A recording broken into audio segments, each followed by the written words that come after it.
Hey, what's up guys, Deku Scrub here, welcome back to a brand new video. So today we are going to be talking about the one and the only Grand Theft Auto. Do I even need to tell you about this game? This is probably the biggest game next to Call of Duty and ET for the Atari system. But this isn't about games that have sold out or gone downhill. Well, maybe a little bit of the last part, but no. We are here for this legendary, revolutionary game series that we have known as GTA. Which in my opinion would reach its peak at Grand Theft Auto 4, with it being easily the best in the series. But how did we get here? So you probably have heard this like a million times now. DMA Productions was working on racing games where cops chased you. So you kind of think of like Need for Speed Most Wanted, but top-down view, like from a helicopter's point of view. But there was a glitch in the system where the cars were bumping into you and the cops were just trying to knock you off the road and try to kill you. So the developers decided, instead of taking it out of the game, they decided to work around it and make a whole new game called Grand Theft Auto. Now, the original game came out on the PlayStation and the PC back in the 90s, but ever since then, the game has come out with each new bombastic different changes to each game to try to make it a little bit different. The second one wasn't so much, but whenever the third one came out, that's whenever it made its claim to fame. When it jumped from 2D to 3D, that's just whenever the game just decided to start. This just got crazy, man. Mission failed. With Claude's speed, you were put in the shoes of a man whose wife didn't appreciate him enough and ended up just murdering him. Sorry, babe. I'm an ambitious girl. But he ended up surviving and getting imprisoned. If you think that the batshit crazy is over, just wait. Because the cartel comes in, busts you out because they're trying to get out their leader. And then so now you're out here, and your homeboy, he can't drive because... Low, but my hands are all messed up, so you better drive, brother. And that's just how you're introduced to Grand Theft Auto 3. It's like basically a coke binge induced fucking like euphoria throughout the intro. Yeah, ever since then the game just got crazier and crazier with each iteration of the game until we came to our magnum opus, Grand Theft Auto 4. So it's 2006. You got your PSP, your DS. You over here playing some Liberty City Stories. You're listening to 1X by 3 Days Grace and Food and Liquor by Lupe Fiasco. Life is good. Then Rockstar comes out and announced that they got this fucking mega bomb, saying that they are working on their newest installment of Grand Theft Auto 4, which is pretty weird because it was announced on Microsoft's Xbox 360. And dude like showed off his tattoo. It was Grand Theft Auto 4, and that's how the game was announced. It's a beautiful moment in gaming history. So what I'd like to show you is my new edition. I'm not sure about you guys, but my 7-year-old mind just went absolutely fucking nuts with this news.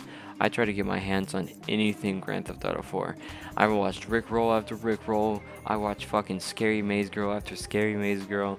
And trust me, I know you watched the same Coke commercial that said it was the Grand Theft Auto 4 gameplay.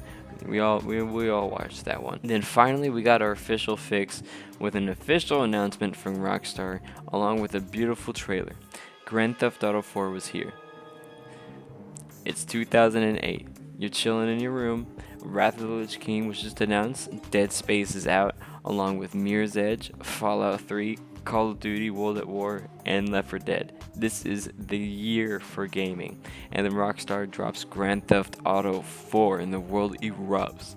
There's cartoons, skits, live action videos, and everything in between. I paid $50 for this? Rockstar ended up with $300 million on the first day alone, along with $500 million later on that week. To put things into perspective, GTA 4 sold 28 million copies within 2008. In San Andreas, the next best game that Rockstar had at that point, was sold at 27.7 million copies and as of 2011. Grand Theft Auto 4 also reached a 10 out of 10 from IGN, which at the time was not taken lightly. Grand Theft Auto 4 puts you in the shoes of an immigrant named Niko Bellic, from at first an unknown origin, but we later find out he fought in a European war, which is believed to be in Serbia or Croatia. We're not quite sure, but we definitely know he's not Russian. I ain't Russian. Yes, you. Big. Motherfucker. Nico is a very relatable protagonist. He's a man who is trying to move to the big city and get a new start on life, but he's haunted by the boogeyman of his past life. He desperately wants to be better, but he finds himself getting to the same situations that made him leave his home country in the first place. And although I'm certain that most of us doesn't have a warlord on our enemy list, we can at least sympathize with the fact that he wants to be better, but is constantly reminded of his past. And you do some fucking crazy shit in this game, dude. From racing to helping drug dealers to even robbing banks, Grand Theft Auto 4 was just a constant ride of craziness through the story. For the most part, the story doesn't even dwell for too long. You're left with a satisfying narrative with a few alternate endings and multiple choices for multiple missions. And thankfully, nothing really truly grinded my gears throughout the game. Well, except for Roman constantly calling for bowling. Nico, it's Roman. Let's go bowling. Okay, man. We go bowling. I come to get you in the next hour. Okay, man. I will see you soon then.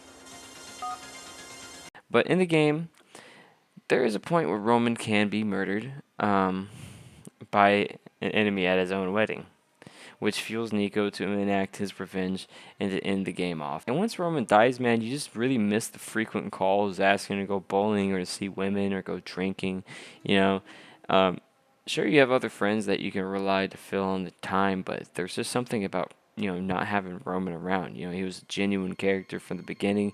He may lie to you all the time, but he genuinely cared about Nico, and he was the first character that you meet. You know, it's a little disheartening.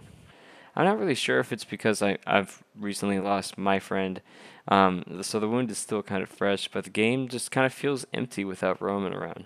After the success of Grand Theft Auto 4, Rockstar would soon release the online portion of Grand Theft Auto, which was basically GTA Online without the pay-to-win aspects. In GTA 4 Online, pretty much the first place people would go to was the airports or the swing sets. These were key parts in the map. So the airport basically had all the good guns. It had armor. It had like helicopters for everybody to fuck around with guns on it. So, you know, everybody was going for those. But there was also the trolls, or the dudes who like to fuck around, and they would go and drive to the swing set. So for those who don't know, the swing sets in Grand Theft Auto 4 just seem to be especially haunted. I don't know if you guys saw those videos back when I was like, or back in like 2008 or 2009, talking about the haunted swing sets.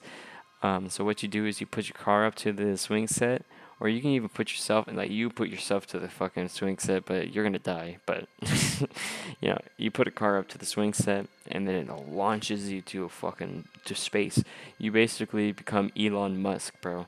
So the game is just filled to the brim with secrets, fun, and chaos, where your imagination can truly run wild. You don't really have to worry about tryhards in the game.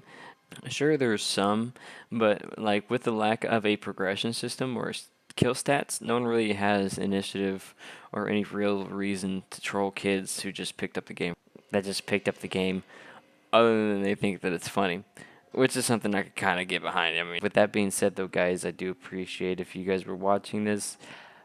Just go ahead and follow me on the Twitch, and I'll see you guys later. Peace.